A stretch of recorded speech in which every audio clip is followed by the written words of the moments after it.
You've got a story. This is my one story. One story. Yeah. Go on. So we're all really excited to be in Amsterdam, and Right, everyone judge in the comments. Right, how's Chow's storytelling skills? Let's go. 10 out of 10 fun. Epic. Yeah. Let's go. Okay, so we went to the Bulldog Cafe. Yep. And I was really excited because I've never smoked any weed before. Right. What? Yeah. And the room is pure.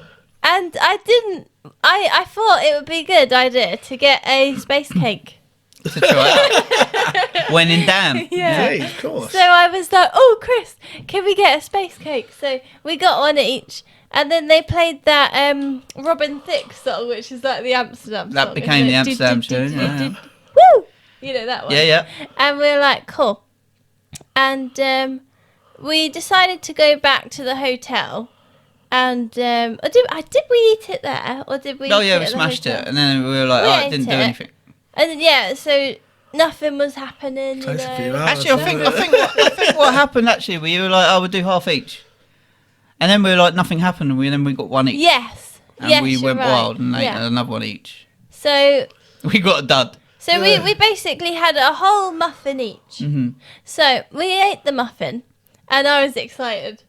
And I was like, what's going to happen? You know? Anyway, we decided to go back to the hotel.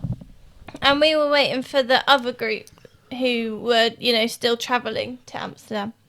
And That was you lot. Yes, it Yeah. was you. Because and you got Carl. delayed. You ended up in Belgium. This would be when my car broke down. Yeah. And then, for some reason, we decided to drive that year, or not that year, whenever it was. But I don't know. That's the only time I've only ever driven that one other time. But yeah, my car broke down, and we got stuck in Belgium. But we still had a good night out there. I managed to get barred from some bar for smashing glasses or something. Just get carried away. I get this bee in my bonnet, I like to try and smash glasses without getting in trouble. Like I used to find bouncers and they'd be stood there like nightclubs, and I'd just smash a glass near their feet and then turn and talk to somebody and like pretend I'm having a chat with someone like they didn't, a random person. So that's a different thing to do. weird. That's The a weird bouncer, thing to bouncer do. would be like looking around like who smashed their glass, and eventually they'd realise it was me and they'd launch me downstairs. And usually it's like everyone accuses him of being such a nice guy. I am a nice guy. I just don't like glasses. I've got a vendetta against them. Like bottles. That's why English Yeah. people can't have nice That's things. why you've got a plastic bottle. Exactly. They've got glasses. I've got bottle people. Well, anyway, you go on, carry on. Yeah, so we're in the hotel waiting for these guys.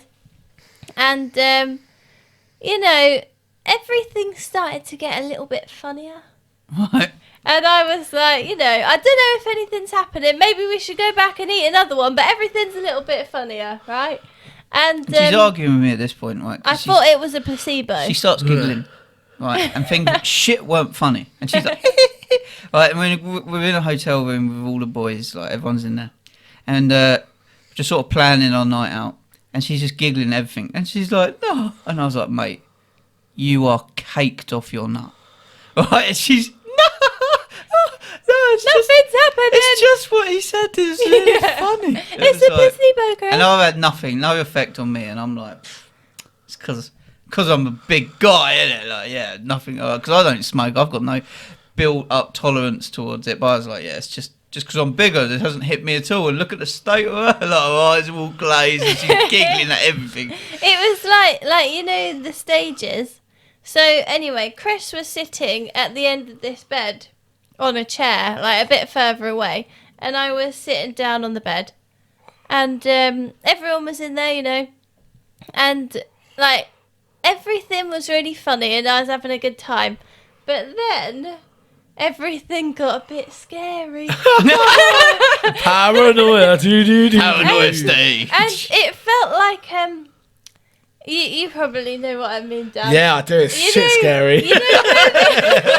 When you're in the room, right, and you feel like you're in the room, but you're like outside of it, like you can see everyone, but you just feel like you're not really there. Yeah. Right. It's out of body experience going on. No, I knew I was there, but I wasn't there, you know. It was like fuzzy. But by this time, she just got into this stage, right? And she's like, Chris. And you had got into the... And I just started pissing myself laughing. I was like, oh shit, I'm caked off my nut. Right? So I'm pissing myself laughing all of a sudden. And then I see her and she's like, Chris, can you just come here and give me a hug? And I was like, no.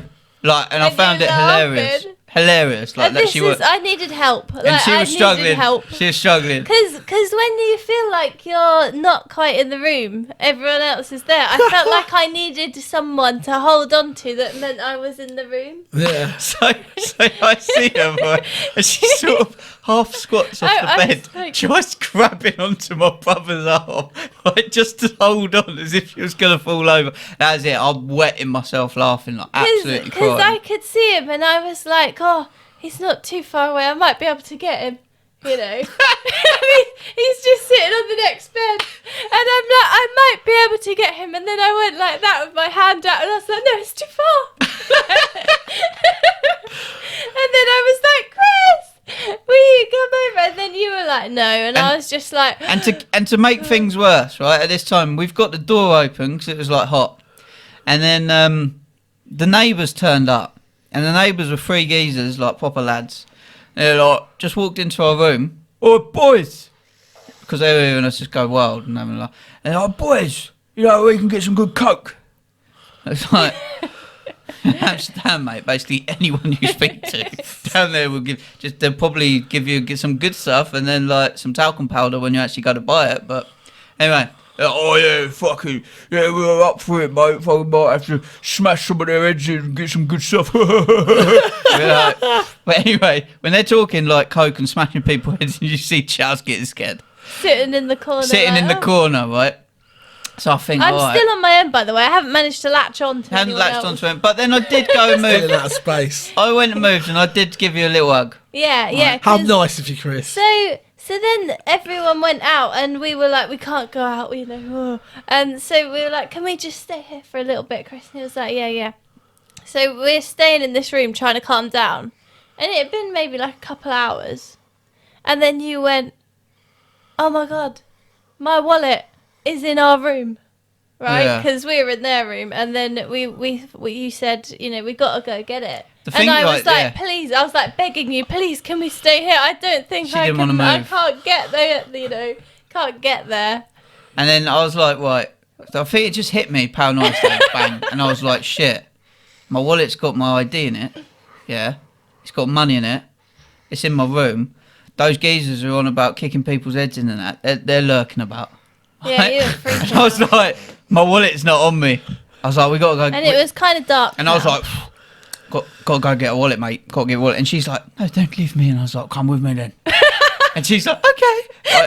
And we both... we were holding hands, weren't we? Like, mate, really we both slowly. got to the top of the stairs. And you know what Amsterdam stairs are like? They're like suicide steps. They're like this wide, right? And they're just really steep. Yeah? Now you imagine that in the Paranoia stage of a space cake where it hits you so much harder if you eat weed anyway, right? And these stairs just like tripled in size. It was like being at the top of Everest. So we were just grabbed onto each other. It was like, oh my God. And then we were like hugging this banister going down, like, don't fall, don't. Like, oh, she's like, come on, we can do it. So we get down into my bedroom.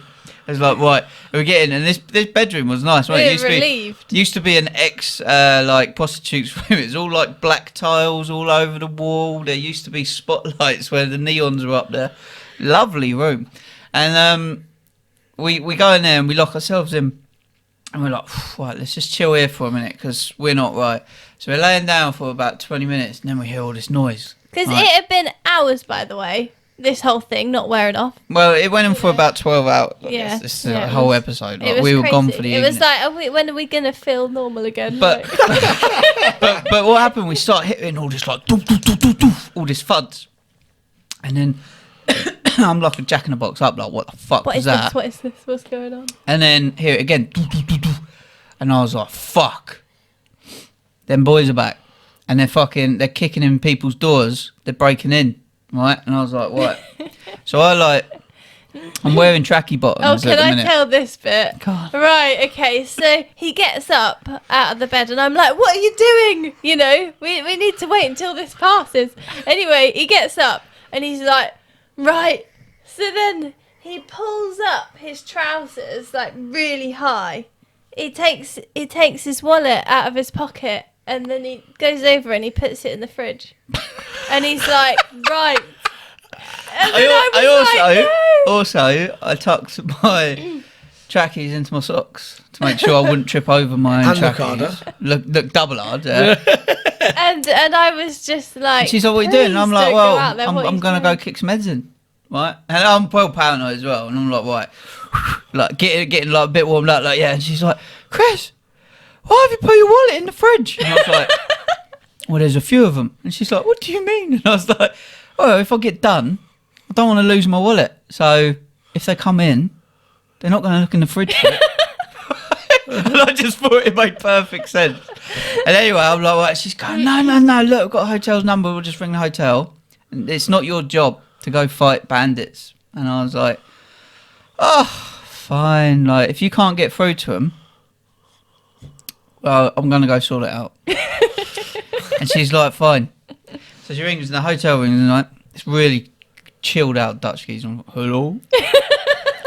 I'm like, mate, all your hotel rooms are getting kicked in. Like, they're getting robbed. These geezers wanted to buy coconut. I swear it's them, right? And basically, I was going to go kick their heads in for her, but Mrs. is kicking off. She said, it's your job to sort out. And he was like, okay. Let me just have a look. And he's like looking around, and he goes, right, I'm just on the CCTV. And he goes, no one's kicking any doors. I was like, mate, there's proper banging. Like now, he goes, oh, the maids are making up rooms. They're putting out extra beds. I was like, oh my God. He's like, thanks for your call.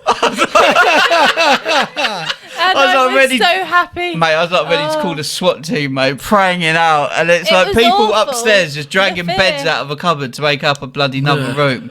And there's me like ready to like thinking it's all kicking off. So easy to prang out though, isn't it? You know, in Amsterdam. Like I remember the first time we did mushrooms out there. Like bought the mushrooms, then we went to a coffee shop. We just munched them all, and then we were all starting to spin out. The guy comes down and is like, what the fuck are these? Like, these trays. You've been eating mushrooms in here. And he points to a sign on the wall and says, no mushrooms. We're like, oh, shit. They kicked out the coffee shop.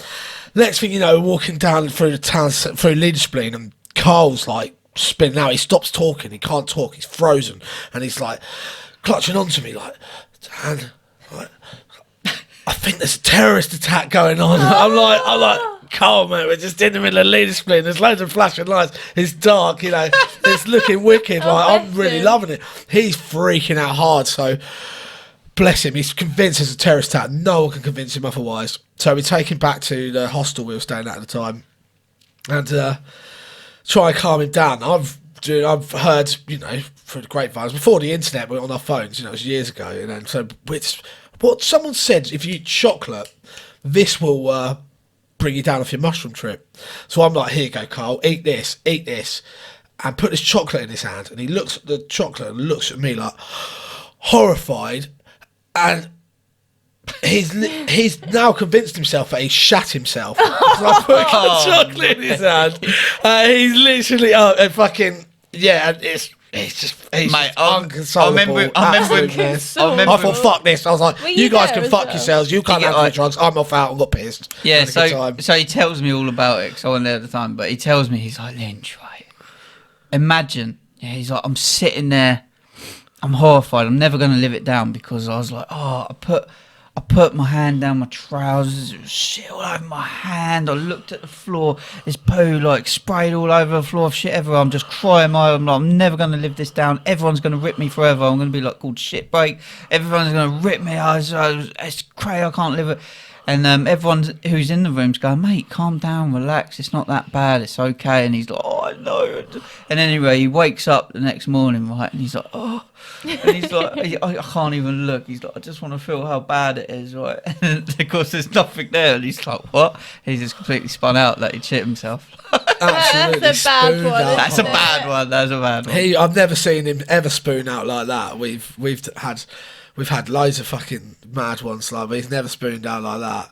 And he started. It was so bad. He started taking other mates with him. They started pranging out hard, you know. So, but that's it, you know. If we just munched like double the recommended dosage because we're just a bunch of idiots, really. Thought it was a great idea. We were only about 19 at the time, and yeah, it was just carnage. But yeah, it's just one of those things, isn't it? You know, weed and mushrooms are so easy to be paranoid on. The one that I find that if you're doing any of those, I used to have a can of super tenants by me at all times. Like, doing that, as soon as I got the fear, I'd scold the super tenants and I'd be fucking loving it. What's a super tenant? It's a super strength really lager, strong lager. 9% lager. One of those and you're in the game. That's weird. Well,